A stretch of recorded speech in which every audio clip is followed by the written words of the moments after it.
हिमालय क्षेत्र के अंदर कैलाश पर्वत पे माता सती और शिव बातें कर रहे थे। तभी उन्होंने देखा कि आकाश में अचानक से इतने सारे पुष्पक विमान और वह कश्मीर क्षेत्र की तरफ जा रहे हैं। सभी को वहां पे जाते हुए देखा। उतने में नारद जी वहां पे भगवान शिव और सती के सामने आए। नारद जी जैसे आए, माता सती पूछने लग गई कि नारद जी ये सब क्या है? यह सभी देवता कहां जा रहे हैं? क्या कुछ प्रोग्राम वगैरह है क्या? कुछ आयोजन किया हुआ है? ऐसा बोला कि नारद जी तुरंत बताए कि सती, आपके पिताजी ने एक यज्ञ का आयोजन किया है और इसीलिए सभी देवताओं को निमंत्रण दिया है। यह सभी देवता आपके घर जा रहे हैं। तभी सती सोचने लग गई कि मेरे पिताजी से कोई भूल नहीं हो सकती। मेरे पिताजी यज्ञ का आयोजन करेंगे तो हमें न्योता तो जरूर देंगे। शायद ऐसा हो सकता है कि भूल गए हो। ऐसा सोचकर नारद जी तो वहां से चले गए खबर सुना के। लेकिन फिर सती मन ही मन में सोचने लग गई और भगवान शिव को बोले कि प्रभु, ऐसा नहीं हो सकता कि मेरे पिताजी हमें आमंत्रण ना दे। कुछ गलती हो सकती है, वह भूल गए होंगे, इतने सारे देवताओं में भूल गए होंगे।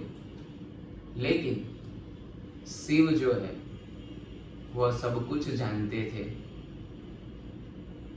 इसलिए चुप रहे और सती को समझाने लगे कि आपकी जो भी बातें देवी सब ठीक है, मैं आपकी बातों को मानता हूं, किंतु हमें कहीं भी बिना आमंत्रण दिए जाना नहीं है।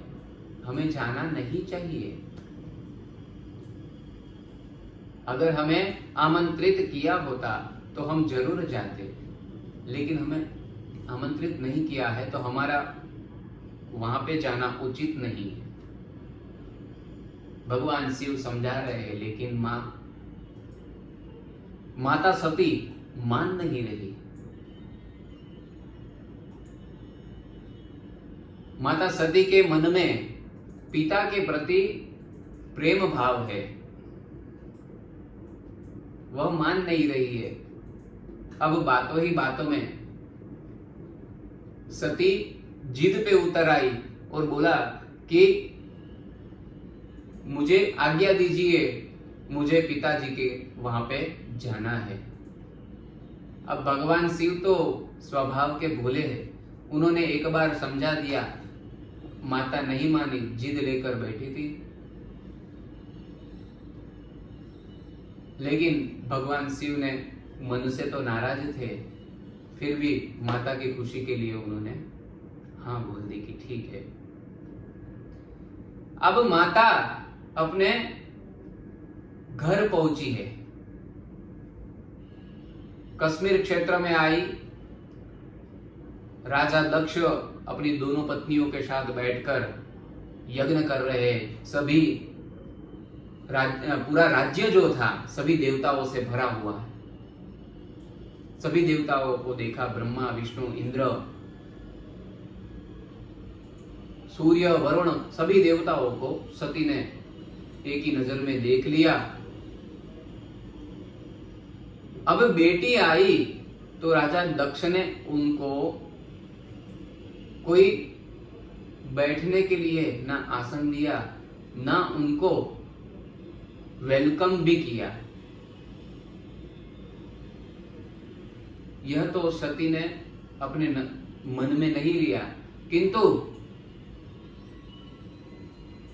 सती को जो मन में दुख था, उन्होंने देखा कि सभी देवता है लेकिन मेरे पति भगवान शिव का कहीं पे स्थान नहीं है, ना उनका कोई भाग निकाला हुआ है। सभी देवताओं को उनका भाग दिया हुआ है और उनको एक स्थान भी दिया हुआ है, लेकिन मेरे पति का कहीं भी स्थान भी नहीं है, ना कोई मेरे पति का भाग निकाला हुआ है। यह देखकर सती अपने पिता को पूछ रही है कि हे पिताजी, क्या आप हमें आमंत्रित करना भूल गए हैं?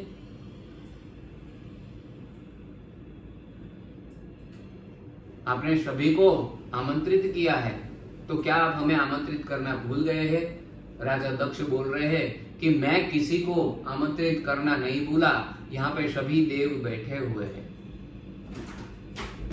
सती बोल रही है कि यहाँ पे सभी है, मैं देख रही हूं, किंतु यहाँ पे मेरे पति भगवान शिव का कोई स्थान नहीं है, ना कोई भाग निकाला हुआ है। अब शिव का नाम सुनते ही राजा दक्ष की आंखें एकदम लाल हो गई, क्रोधित हो गए और चिल्ला के अपनी बेटी को बोलने लग गए, कौन शिव? कैसा शिव? वही जटाधारी, वही बहरूपैया, वही वेशधारी जो स्मशान की भस्म लगाता है, मुर्दों के साथ रहने वाला वही शिव। ऐसे बहुत सारे अपशब्द माता सती को बोलने लग गए। भगवान शिव को भी यह बोला, माता सती एकदम क्रोधित हो गई, अपने पिता को बोल रही है कि आप उन्हें जानते ही क्या है, आपको उनका एहसास ही क्या है, आप उनको क्या जानते हैं? वह देवों के देव है, सभी देवता उनके चरणों में प्रणाम करते हैं, सभी देवता अप्सरा गंधर्वा सब उनको प्रणाम करते हैं। वह देवों के देव है, आप उनका अपमान कर रहे हैं और आप यही भी नहीं जानते कि यह पृथ्वी के पालक वही है, पृथ्वी के सर्जक भी वही है और पृथ्वी के नष्टकर्ता भी वही है। आप जिनका अपमान कर रहे हैं वह शिव को आप नहीं जान पाए हो और आप उनका अपमान कर रहे हो, और वही शिव जिन्होंने इस पृथ्वी को वर्तमान रखने के लिए अपने हाथों से वह हरा हल जहर को पी लिया, तभी तो यह पृथ्वी और आप और सभी देवता यहाँ पे जीवित हो, वर्तमान हो, और आप वही शिव को निंदित कर रहे हैं, वही शिव को आप अपमानित कर रहे हैं। लेकिन एक बात ध्यान में रखिए पिताजी, मैं आपकी बेटी हूं, मैंने पति की आज्ञा का उल्लंघन किया है, पति की आज्ञा को भंग की है, इसलिए मैं यहाँ से ऐसे ही जाने के लिए नहीं आई हूं। मैं वहां कैलाश पर्वत जाके अपने पति को क्या मुंह दिखाऊंगी, क्या बोलूंगी अपने पति को, इसलिए मैं मेरे शरीर को यही यज्ञ में भस्म कर दूंगी, क्योंकि अब यह शरीर मेरे लिए अभिशाप हो गया है।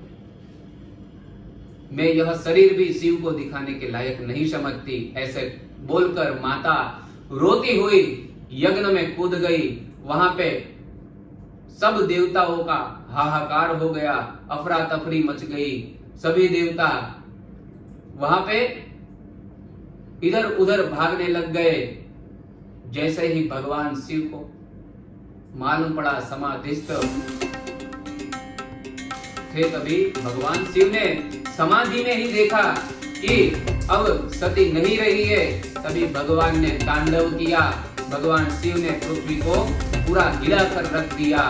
जटाटवी गलत जल प्रवाह पावित स्थले गदेव लंब लंबिताम भुजंग तुंग मालिकाम डमट डमट डमट डमट निनाद पट डमर्वयम चकार चंड तांडवम तनुकुलम शिव शिव। ऐसे ही प्रजापति दक्ष के कारण, अपने पिता के ही कारण अपने पति की निंदित भाषा माता सती सुन नहीं पाई और ऐसे ही यज्ञ के अंदर अपने शरीर का त्याग कर दिया।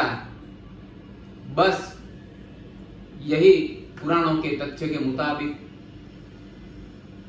आपको मैंने जो भी बताया, यह भगवान शिव पुराण में है, भगवान शिव के पुराण में है। तो ऐसे कहते हैं कि अपने पति की आज्ञा के बिना आई हुई सती, यह दोनों के तरफ से पति की आज्ञा जो थी उनका उल्लंघन हुआ था और पिता ने उनकी निंदा की। यह सब दुख सहन ना करके माता सती यज्ञ में कूद गई थी।